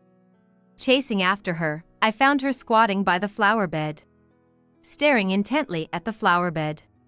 All that meets the gaze is dirt. No flowers have bloomed yet. What could be so interesting? Sarah? What are you doing? When I call out from above, my daughter looks up at me and says, "Why is there a person buried in the garden?" What? After a moment to grasp what she said, I reflexively covered my daughter's mouth. Of all things, she had to say it here. It was housewarming for my brother and his wife. It's supposed to be a happy occasion, but if Sarah says something out of line, it could smear mud on Ruby's face. And if that happens, who knows what Ruby would do to her? Ruby has a temper. My brother's words come to mind. It seems my brother heard, but luckily, Ruby is engrossed in conversation with Mom and hasn't noticed. Look, Sarah. What a pretty house, isn't it beautiful? Let's go inside. I catch my brother's eye, his face a mix of emotions, and try to distract my daughter as we move. Of course, my hand remains over her mouth. But without any concern for my efforts, Sarah wriggles her face out from between my fingers and says, "Hey, Mom. It's weird. Why aren't we helping the person buried in the garden?" Sarah. It's fine. I'm gonna ask Eugene. Sarah slips away and runs to my brother. Grabbing his hand, she pulls him toward the flower bed. Seeing the expression on my brother's face, who knows Sarah's strength, is telling. Sarah. Do you see something? Reaching the flower bed, Sarah looks up at my brother and tilts her head. Yeah. Eugene, don't you see? We have to help them quickly. They're asking for help, calling Ruby's name. This was unexpected for both my brother and me, and we inadvertently looked at each other. Ruby is still talking with Mom. Ruby's name? Yeah, right here. My brother and I step closer to the flower bed. On closer inspection, the soil where Sarah is pointing looks slightly different in color. It's as if someone had dug it up once before. Chills run down my spine as the thought crosses my mind. What do we do, Eugene? What to do? We can't just ignore what Sarah says. It's not that we should ignore it because it's a child's words, but because it's Sarah's words that we can't. My brother returns with a small gardening spade from the back of the house. It seems insufficient for digging, but it's all we have. When we tap the soil, it feels unnaturally hard, as if something has been firmly packed to hide it. My brother, perhaps frightened, is cautious and can't put much force into the spade. Impatient, Sarah snatches the spade from him. Come on, Eugene. You're no good at this. I will do it. Sarah, hang on. I reach out to stop her, but Ruby grabs Sarah's wrist before I can. Having come over unnoticed, Ruby squats down to Sarah's level and smiles brightly. Hey, Sarah, don't touch my precious flower garden. Relieved at Ruby's smiling face, I pulled my daughter Sarah closer. That's right, Sarah. You can't just touch things without permission. Sorry, Ruby. No problem. But don't touch it again. Not ever. I felt a strange intensity coming from Ruby. I bowed my head to her again and tried to make a getaway to my mother Yvonne with Sarah in tow. But at that moment, Sarah once again pointed at the flower bed and shouted, "Look! That person is watching Ruby over there. Hey! Sarah! You're gonna scare Ruby with that kind of talk. Don't say things like that." Every time my daughter had said something like this before, the people who heard it turned pale and trembled. I imagined Ruby must be terrified, having such things said about our brand new home. Sorry, Ruby, it's just a misunderstanding by Sarah. Trying to make amends, I looked at Ruby's face. No matter how much I might dislike Ruby, I felt bad for frightening her. I thought I had to get my brother Eugene to smooth things over too. But when I saw Ruby's face, I caught my breath. Far from looking scared, her eyes were wide open and she looked angry. Sarah, is someone watching me? Yeah! They're asking for Ruby's help. Ruby just said, huh, and raised the corners of her mouth. Her eyes weren't smiling at all. For some reason, I found Ruby's face terrifying and I shuddered. I'm sorry, Ruby. It's okay. It's just kid stuff. Eugene quickly stepped in between me and Ruby, and the situation settled for the moment. We went inside the brand new house with our parents and they let us sit on the brand new couch. Wow! It's so cushy! It seemed Sarah's spirits had lifted in the new house as she happily sank into the couch. She seemed to have completely forgotten the earlier incident, and I felt relieved. We then ordered some takeout sushi, chatting and eating. Sarah must have been exhausted from all the excitement. Before we knew it, she'd fallen asleep on the couch. Would you like to put her to bed upstairs? Should Eugene carry her? Really? Thank you. That would be good. We still have quite a while before we head back. It might be better than letting her sleep in the bustling living room. At first, I thought so, but then I had a bad feeling. I think it's okay. She might feel lonely waking up alone. Oh, she's already 5, right? She'll be fine. She can sleep here.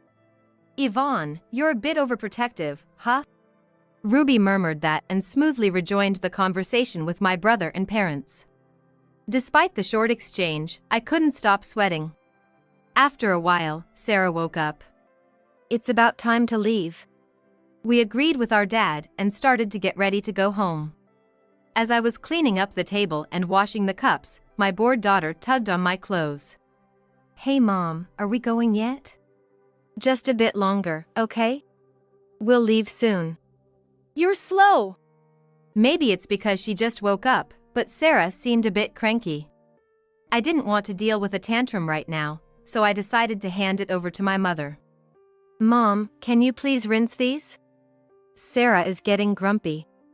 My mother came running over, but Ruby blocked her. Then how about Sarah and I play in the yard while we wait? The yard! Let's go! My daughter, thrilled at the thought of going outside. More than that, I was surprised that Ruby invited her to play. She isn't supposed to like kids, yet there I was, puzzled but thankful. Thanks, Ruby. But we're about to head home. It's just until you leave. It's fine. Come on, let's go, Sarah. Yeah. Sarah cheerfully responded and took Ruby's hand and they left. It's strange. Ruby's not keen on children. Eugene said with a stunned face, watching them go. I know, right? Ruby and my daughter have met many times, but I've never seen them play together. Sarah isn't shy with strangers and would happily approach Ruby, but I thought Ruby always kept her distance. Yet today, Ruby was the one who did the inviting. Something didn't sit right with me. I'm gonna go outside too. I rushed out in a hurry. Sarah was squatting in front of the flower bed, talking about something. Ruby was nowhere in sight. Curious, I slowed down my pace and ran over to her. The next moment, I saw Ruby swing a baseball bat at Sarah's head with all her might. It was a close call. I grabbed my daughter's arm and we both fell backwards. A metallic clang echoed through the yard. The bat had struck right where Sarah had been just seconds before. Hearing the sound, Eugene and my parents came outside. What was that noise? Ruby? Eugene, seeing Ruby holding the bat, was shocked. My heart pounding, I hugged Sarah tightly. That was too close. If I had been a moment later, Sarah could have. Silently, I looked up at Ruby. Her expression was angry or maybe emotionless. What happened? Eugene asked, suspicious. Ruby, she tried to hit Sarah with a bat. What? I can't believe it. Eugene stepped closer to Ruby in disbelief. Is it true? Ruby, why would you? Ruby just smirked. Come on, Yvonne. It was just a joke. Anger flooded over me and I snapped back. A joke? What are you talking about? If that had hit her, do you have any idea what would have happened? It wouldn't have been just an injury. As I was speaking, I realized something horrific. The end of the baseball bat was stained with something dark red. Noticing my gaze, Ruby let out a breath. Sarah was the one who started it, wasn't she? She shouldn't have said what she did. What? Before my eyes were involuntarily drawn to the flower bed. Could it really be that beneath there was a person buried, just as my daughter had said? Fear made my teeth chatter. My brother, concerned, kept me and Sarah away from Ruby. What's this all about, Ruby? It's nothing serious, just a joke. Maybe I went a little too far. My brother stared at Ruby for a moment and then decisively went to the back of the yard. He grabbed a small shovel and began to dig up the flower bed that Sarah had pointed out earlier. Hey! Eugene, what are you doing? Ruby tried to stop him, but she was no match for my brother's strength. He kept on digging. When he had dug a fair amount, he was speechless and clutched his head. Ruby also collapsed weakly beside him. Eugene? Yvonne, call the cops. After that, just hurry, get Sarah and go home. From my brother's unusual demeanor, I realized that my daughter's words were indeed true. My brother had found something that Sarah had mentioned. I immediately called the police. Surprisingly, Ruby was subdued until the police arrived. She was repeating "it's all over" as if in a daze, but she didn't become furious or try to run away. After the police arrived, I decided to stay with my brother while leaving my daughter with my parents. My mother was too scared to accompany him. My father offered to stay, but then we would be without a driver. My brother said, "I'm okay alone," but that couldn't be true. I couldn't leave my brother by himself. Sarah, listen to Grandma and Grandpa and wait here, okay? Okay. Mommy, take care of Eugene, too. Sure. I couldn't tell how much my daughter understood, but I promised her with a smile. My brother seemed to be talking calmly with the officer. I watched from a corner of the yard so as not to be in the way. Suddenly, Ruby's voice rose in anger. I've told you. I don't know anything. All right. For now, let's go to the office and you can tell us everything there. You're just trying to pin this on me. I refuse to go. The officer looked perplexed by Ruby's outburst. A female officer tried to grab Ruby's arm, but she shook her off and hid behind my brother. Eugene, help me. Ruby. My brother was flustered, holding Ruby's shoulder. He neither hugged her nor pushed her away. I could feel his conflict. I didn't do anything wrong. It's a false accusation. My brother probably wanted to believe Ruby's words. But just a moment ago, Ruby had swung a baseball bat at Sarah. Probably because if what was buried was revealed, she'd have trouble sealing the deal. Ruby, if you're innocent, let's just go to the office for now, I suggested. Ruby glared at me sharply. No. What if the cops force a confession out of me? Tell that to Eugene. Well, that's... My brother is probably still half in doubt. He just can't seem to turn Ruby away. But, in reality, it was buried. Just by chance, right? It just happened to be someone buried there. We just unluckily bought this place. It's none of our business. Hearing Ruby's words, I grabbed my brother's arm and involuntarily pulled him towards me. Ruby, how do you know about this? Huh? Because Sarah told us. I shook my head slightly. Sarah only said there was a person there. She didn't mention any gender or age. Ruby's mouth fell open in a small O, and her face turned pale. We hadn't been told by the police what had been buried yet. So, the only person who would know was the one who buried it. But just when I'm about to finally be happy, he had to come and ruin everything. All I wanted was to live a peaceful life with Eugene. Ruby looked up at my brother pleadingly. My brother, holding Ruby's shoulders, shook his head in anguish. I'm sorry, but this is just too much to handle. But you said you loved me. I'm sorry. Ruby was trembling.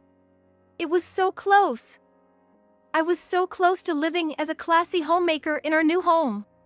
Her hysterical screaming was frightening. Ruby was then taken away by the police. All I could do was silently stroke my brother's back as he shook with sobs. Later, we got a shocking call from the police. The person buried was Ruby's cheating partner. They had been involved for years, and he had provided financial support. When he learned of Ruby's upcoming marriage, he tried to interfere. Give me back all the money I've spent on you, or I'll tell your husband everything. That's what he threatened. In a panic and not wanting to be exposed, Ruby acted rashly. The flower bed had just been refilled with soft soil, making it an easy place to bury something. Ruby must have thought it safer to keep the body within sight rather than risking discovery in the mountains. Naturally, Ruby was arrested. My brother debated waiting for her to reform, but ultimately, they divorced. He couldn't forgive her for almost harming Sarah as well. He was devastated for a while, but slowly began to return to his old self. Unfortunately, he decided to sell the new house. But it was hard to sell due to its history. He kept thanking his daughter. If Sarah hadn't noticed, who knows what would have happened. Ruby certainly wouldn't have confessed. My brother joked self-deprecatingly about his poor judgment in women. Now, he has moved back into our parents' house.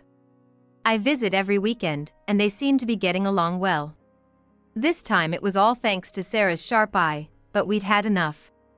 So, we made a pact not to talk about seeing anything or anyone around others. She promised cheerfully. But as a parent, I hope her peculiar ability fades over time. I'm home, huh? Hey, why did you come back when you don't belong here anymore? What do you mean I don't belong here? I don't need someone who gives birth to a child with a cheating partner.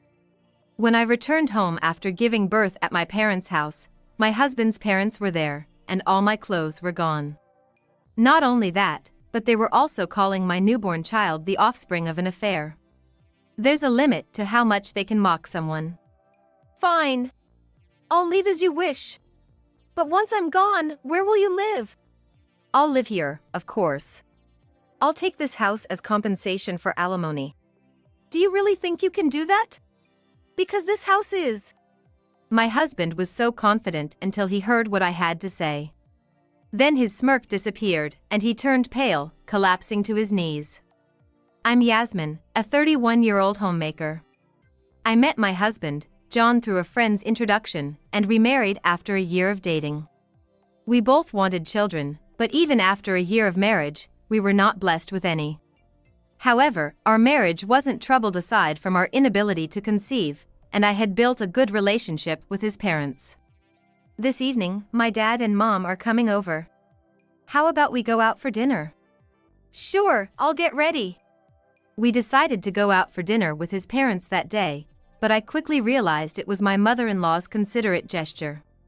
After a year of marriage and no children, I started to think there might be something wrong with me. So, I recently began fertility treatments. But there were no visible results. I heard there are many reasons for infertility, and we didn't know why we couldn't have children. The journey with no end in sight was exhausting. I was beginning to dread going to the hospital to face no progress and was thinking of giving up on fertility treatments, but then my mother-in-law reached out to help. She had undergone fertility treatments to conceive my husband, so she understood my feelings the best. She comforted me over the phone after my hospital visits. The treatments were costly and unproductive, and she probably sensed my despair from my voice. Until a year ago, she was a stranger to me, but I was grateful for her kindness. With her support, I kept going with the treatments. Before entering the restaurant, I whispered a thank you to my mother-in-law, who smiled back warmly. I was glad they were my in-laws and enjoyed the dinner as a stress reliever from my fertility treatment. Then my husband had to go on a business trip, and we had to pause our efforts to conceive. I heard that continuity is important in fertility treatments, so I was disappointed, but work is work. Maybe taking a break from the stress of trying to conceive would help me recover mentally. I tried to see the positive side. Even after he left, my mother-in-law visited me weekly to take care of my mental health. She was the only one I could talk to about the hardships of fertility treatments and the loneliness of being apart from my husband. Thanks to my mother-in-law, I didn't have to feel that bad. Half a year flew by, and my husband's business trip ended. I was feeling much better mentally and knew I had to refocus on getting pregnant soon due to my age. No way. Yes. Why are you shouting all of a sudden? What happened? I'm pregnant. Our baby is finally coming. Seeing the 2 lines on the pregnancy test, I cried tears of joy. It had been a long-awaited pregnancy. We had overcome periods of anxiety and unsuccessful fertility treatments. I was overwhelmed with happiness, but my husband just gave a strained smile. Maybe he's not happy. No, that can't be the case. Perhaps he was just shocked and needed time to process the news. I shared the joy openly and immediately informed my parents and his. Both sets of parents were overjoyed, and I was too excited to sleep that night. I decided to focus on a healthy pregnancy. But the next day, I assume you know, but I'm busy with work, so I can't help much around house duties. Don't bother me too much, okay? His tone wasn't harsh, but I was at a loss for words. I felt good that morning after finding out about the pregnancy, but what did he mean by that? His strange smile from the day before and now this. Maybe he wasn't happy about the pregnancy. But that couldn't be true. We had overcome difficult times together to reach this point in our pregnancy. He was busy with work, so maybe there was no deeper meaning to his words. I planned to return to my parents' house for a while, so I didn't take it too seriously. But my discomfort with my husband's attitude began when my morning sickness started. I don't know if it's morning sickness or what, but constantly buying ready to eat is expensive, and I can't relax after work. Give me a break, will you? Sorry. I'll cook tomorrow. There's no tomorrow for someone who can't do it today. He must be stressed out because he is tired from work. I felt guilty for not being able to meet his expectations for housework and meals due to my severe morning sickness in my first pregnancy. But morning sickness won't last forever. Once it eases, I should be able to do more around the house and hopefully, our relationship will get back to normal. I thought. I can't just be soft on myself, especially for our upcoming child and my husband, who's always working hard. I pushed myself to cook and do housework as much as possible, even with the morning sickness, but it seems my efforts didn't reach him. Gradually, he stopped coming home at night and began spending his evenings out. My hormonal imbalances from the pregnancy made me feel mentally unstable. I worried if we couldn't resolve our issues before the baby's birth, could we really build a happy family of 3? Such anxieties continued on the nights he was absent. But as I struggled through each day, I suddenly found myself in the 7th month of pregnancy and decided to return to my parents' house.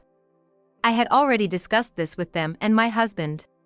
Honestly, I felt more at ease going back to my parents' house than staying with my husband. Perhaps feeling suffocated living with a pregnant wife, my husband readily agreed to my going back home. I took a 2-hour taxi ride to my parents' house. Don't worry, we'll support you from now on. I had told my mother weeks before about the deteriorating relationship with my husband, John. While admitting he was busy with work, I also vented my frustration about him not supporting me much. So, my mother had been worried about me, and since returning home, I've been able to relax truly, even managing to spend days without a single worry. It was something I hadn't experienced in a long time. I regretted not returning home sooner. The comfort at my parents' house was so good that I gave birth to a boy without any issues. He was slightly underweight but cried loudly and felt warm when I held him, bringing me to tears of indescribable joy. Busy with work, John couldn't be there for the birth, but my parents cried with me. Despite the hard times during the pregnancy, I was truly glad to have overcome them. I stayed in the hospital for a week after giving birth, with my parents visiting daily. However, John was noticeably absent. He congratulated me on the birth but didn't come to see our baby. Though I understood he was busy, I couldn't help feeling angry. Was his work more important than his child? But the excitement of spending days with my son overrode these feelings. That week felt incredibly long, but finally leaving the hospital with my baby made me truly feel like a mother. Hello. I was discharged from the hospital today. Though I had informed her by email, I called my mother-in-law to talk. She had supported me the most until I got pregnant, and I really wanted her to be the first to see her grandson. But since she lived far from my parents' house, I planned to show her the baby once things settled down. John told me that you two are getting a divorce. Is that true? What? Instead of congratulations, she hit me with this shocking news. That couldn't be true. Although John and I had been on bad terms before the birth, it wasn't to the extent of divorce. It was just stress on both sides, and now was an important time to care for our son together. I had no idea why she would say such a thing, but I firmly responded. That's ridiculous. Please don't say such things. No, I'm serious. She then explained that John indeed intended to divorce me. At first, I thought it was a cruel joke, but my kind-hearted mother-in-law wouldn't do such a thing. Her words seemed far-fetched, but not impossible. I calmed myself and decided to contact John. My heart raced and my body trembled as I dialed his number, hoping it was all a misunderstanding. Hello. Hey, what's up? What do you mean, what's up? Your mother told me that you want a divorce. I didn't care for pleasantries. I just needed to confirm his true feelings. He hadn't been there for the birth or even to see our baby afterward. Perhaps he really wanted a divorce and didn't care about us. That's why what my mother-in-law was saying was believable, but I couldn't believe anything until I heard it from my husband's mouth. Please let this be a misunderstanding. I prayed while waiting for his answer, but reality was not so kind. Oh, you've heard already? Well, that's right. I can't live with someone who cheats with another man and has his child. A woman who cheats with another man. My husband, John, was under the misconception that I had an affair behind his back and gave birth to the other man's child. This was what I heard from my mother-in-law. It turned out that while I was away giving birth at my parents' house, John had been telling his parents that I was having an affair. I didn't know when he started to misunderstand, but his cold attitude towards me during my pregnancy and his absence at the birth were because of this reason. But did John really think I was cheating? Or was there some other reason he wanted a divorce? I couldn't tell, but I knew I had to talk to him in person, so I decided to return to our house a month after returning to my parents. I'm home. Huh? Why did you come back? I told you, you have no place in this house. It seemed John hadn't got my message about coming home today. Perhaps he had blocked my number. Well, it didn't matter to someone who was considering divorce. I wasn't surprised by his cold reception. I continued calmly without losing my composure. Do you really intend to divorce me? There's no proof I cheated. I know you've been cheating. Plus, I've already moved my parents out and got rid of your stuff. This house is mine now. John bragged with a smirk, heading to the living room. Following him, I saw my father-in-law and mother-in-law sitting at the dining table, and John, grinning, holding the divorce papers. If we are to divorce, this house is mine since I got it from my parents. You should be the one leaving. That's ridiculous. You cheated, so I'm taking this house as alimony. It's 3 against 1 here. You don't stand a chance. I hadn't done anything to be suspected of cheating. Seeing John's smirking face, I realized everything. He was framing me, thinking he had convinced his parents to be on his side. Was he under the delusion that by creating a 3 against 1 situation, he could take the house? He was gravely mistaken. I'm going to make him suffer from this, thinking that. I was about to argue, John said, we're moving out our stuff. The movers are here. But my mother-in-law retorted. Trapping your wife is despicable. We're leaving. John's face changed from confident smirking to palpable panic. But this was all part of the plan. He thought he had won over his parents, but he underestimated people. Without evidence, why would they believe his word? I had shared many concerns with my mother-in-law and built a strong relationship. Underestimating this was his downfall. After hanging up with John, I called his parents again. I shared what John had said and reiterated that I hadn't cheated. They then became my allies, confessing they had found John's recent actions suspicious. He had suddenly claimed I cheated and that he would take the house, suggesting they live together. They had been living in a rental, so living with John in a house would be financially beneficial. They suspected John was trying to leverage this to take the house from me. He might be clever in a way but careless in the end. And his parents, who knew him best, wouldn't be easily fooled. At this point, it was already decided that my in-laws and I would outsmart John, but one thing was still unclear. Why had John suddenly started this? Our long-awaited child was born, and everything should have been perfect. What happened to him? I didn't have the answer yet. Stop pinning your own affair on others. We're leaving this house, so prepare for alimony and child support. Wait. Mom. What are you talking about? An affair. John and I were both shocked by my mother-in-law's words. He was having an affair? What did that mean? Maybe because he cheated on me, I got in the way and was trying to kick him out. Was he trying to get rid of me to take the house I got from my parents? That's beyond despicable. He's trying to ruin my and my son's life and take a significant asset. Ridiculous. Do you think you can get away with this? Wait. I haven't cheated. Just yesterday, a private investigator gave us the findings. They were supposed to report back in a week, but they had more than enough evidence already, my father-in-law said, pulling out a large envelope from his bag. It contained several photos and a report about 20 pages long, stapled together. The first page read Investigation Results of Infidelity, with attached photos of John holding hands with a young woman. Disgusting.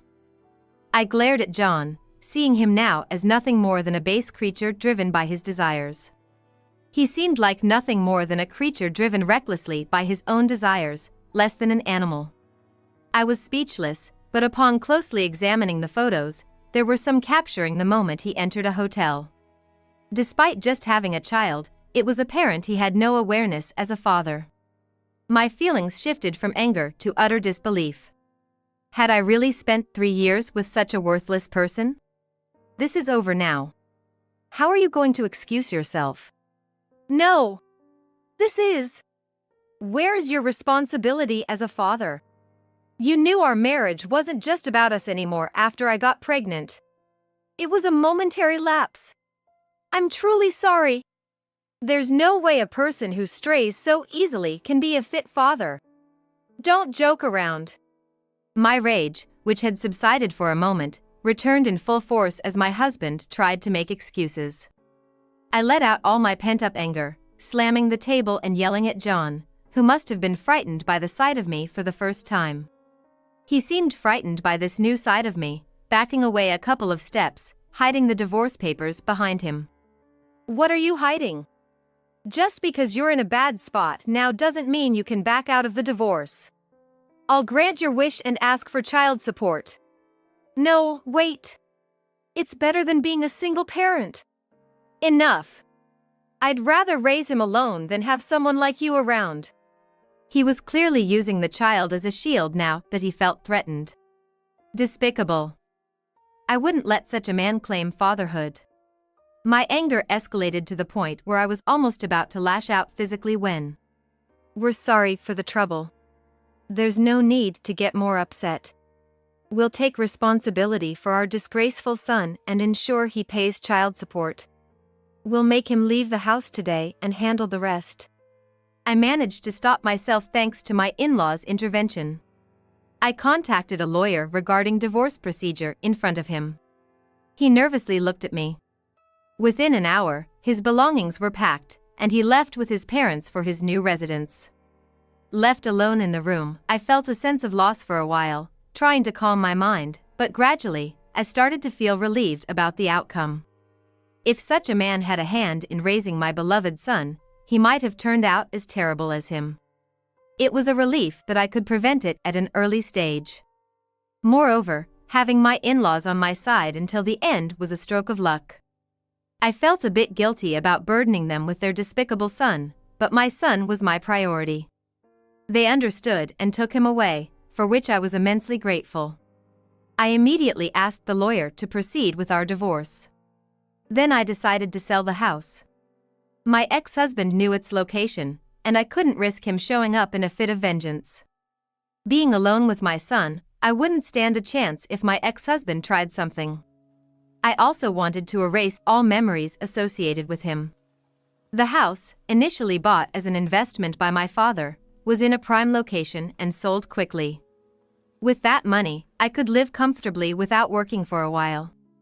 My plan is to stay with my parents, benefiting from their support while raising my son, at least until he's a bit older. Eventually, due to school considerations, I intend to move to the city.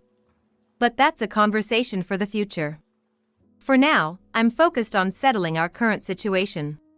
My ex-husband, under his parents' supervision, is working hard to pay me, with his wages being managed by them. I've been meeting with my in-laws every 6 months to show them their grandchild, and during our last meeting, they told me something astonishing. What? His affair partner was someone from his company? I thought he met her at a nightclub or something. Yes, that's right. We were just as shocked. It seems like it got out at the company. Because it was an office affair, he got fired. Now he's working at a factory owned by an acquaintance. He had a somewhat senior position, so he was pretty down after getting fired, but that's irrelevant to us. I never imagined his affair partner was a junior at his workplace. It's appalling to think that someone in a leadership position could behave like that. It's clear why such a person could easily betray me and our son. After getting fired, my ex-husband John also seems to have been cut off by his affair partner. While she's also to blame, it's understandable if she resents John for getting fired. However, unlike John, she's young and has a chance to start over. My ex-husband, who is old enough, had no choice but to work at a factory that was acquainted with his parents-in-law. He's now working at a factory, with his wages being managed by his parents. They've arranged to pay child support in installments. Since his living expenses are covered by his parents, most of his salary goes to me. But what he'll do after that is anyone's guess. It's unlikely that a divorced man with no savings will remarry, and he can't even live with his child he once so desperately wanted. With no goals or purpose in life, it's clear he'll spend the rest of his days filled with regret, a fate he brought upon himself. I think he should feel the mistakes he's made throughout his life and regret it forever. A year has passed since then, and I'm still living with my parents, cherishing my son. Next week, we have our biannual dinner with my in-laws. We maintain a good relationship, and they always look forward to seeing their grandson. Despite my ex-husband being the worst, I want to keep a good relationship with my in-laws. In life, it's crucial to have people who care about you and whom you genuinely value. As for people like my ex-husband, who fit into neither category, it's best to cut ties and enjoy my life.